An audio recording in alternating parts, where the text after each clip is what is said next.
You know what's strange? People are terrified of time. Yet they'll hand entire years away without noticing.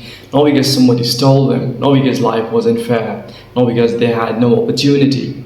They disappeared quietly, one ordinary day at a time. That's how time leaves, not dramatically, not with warning, not with some giant moment that announces itself. It leaves disguised as a normal Tuesday, a normal scroll, a normal excuse, a normal I'll start tomorrow. And that's why wasting time is so dangerous. It never feels dangerous while it's happening. Nobody wakes up and says, "Today, I'd like to waste 6 months of my life." Instead, they say, "I'll do it later." The most expensive sentence in human history. Because later sounds small, harmless, reasonable. But lives have been built on that word, and lives have been destroyed by it too. People imagine wasted time as doing absolutely nothing, lying in bed, avoiding responsibility, being lazy. But it's not the deepest form of wasting time.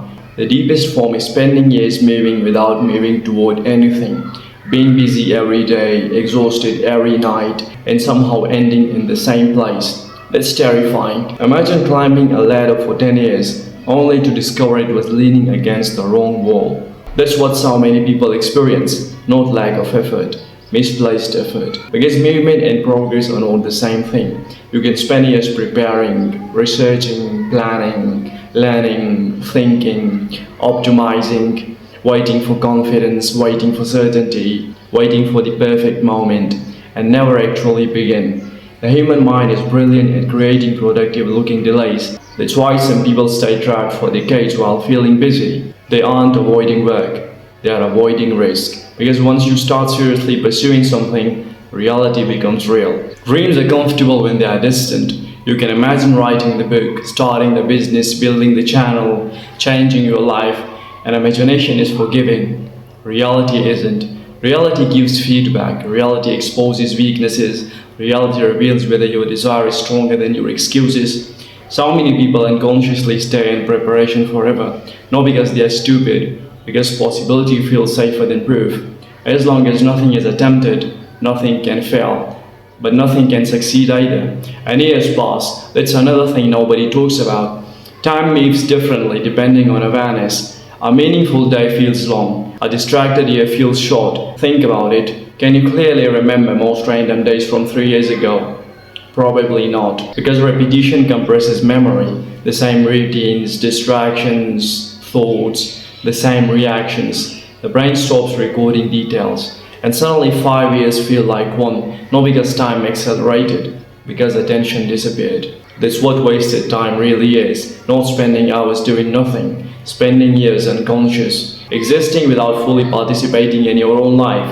Following habits you never chose, living according to defaults you never questioned, repeating patterns you never examined. And one day something strange happens. You meet someone younger than you, someone who started later than you, someone who had fewer advantages than you. And somehow they are further ahead. That moment hurts, not because they are succeeding, because it forces a question. What was I doing all this time? Most people immediately protect themselves from that question. They blame luck, connections, timing, circumstances, anything except the possibility that years were spent drifting. Because drift is difficult to admit. Nobody wants to discover they weren't trapped.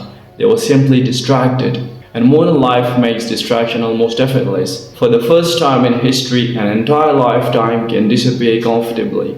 No hunger, no immediate danger, no urgent survival pressure. Just endless entertainment, endless stimulation, endless ways to avoid confronting yourself. You can spend years consuming other people's lives while neglecting your own, watching people become successful, watching them become fit, watching people become skilled, watching them become extraordinary, and mistake observation for participation. But watching isn't living, understanding isn't doing, wanting isn't becoming. There comes a point where information stops helping, and action becomes the only missing ingredient. Because eventually every person faces the same realization. Life is not made from years, it's made from days. And days are made from hours. And hours are made from choices so small they seem irrelevant in the moment. One decision to begin, one decision to stop delaying, one decision to put the phone down, one decision to continue when motivation disappears. Nothing dramatic. That's the irony. The life people dream about is usually built through actions that don't feel important when they're happening, and the life people regret is usually lost through decisions that didn't feel dangerous when they were made. That's why wasting time is so deceptive. They never feel the cost immediately. The bill arrives years later, when opportunities have passed, when potential remains potential, when memories feel empty, when you realize you were always planning to start living someday. But someday is a place nobody ever reaches. There is only today disguised as something ordinary, and that is what makes time so different from money. Money lost can return, energy lost can recover, opportunities lost can sometimes reappear, but time has no reverse. One day leaves your life, it joins history forever. So the real danger isn't wasting an afternoon. It's becoming the kind of person who is always convinced there will be another perfect moment, because eventually there won't be. And the saddest realization isn't that life is short, it's discovering that you had enough time, you just weren't fully present for it.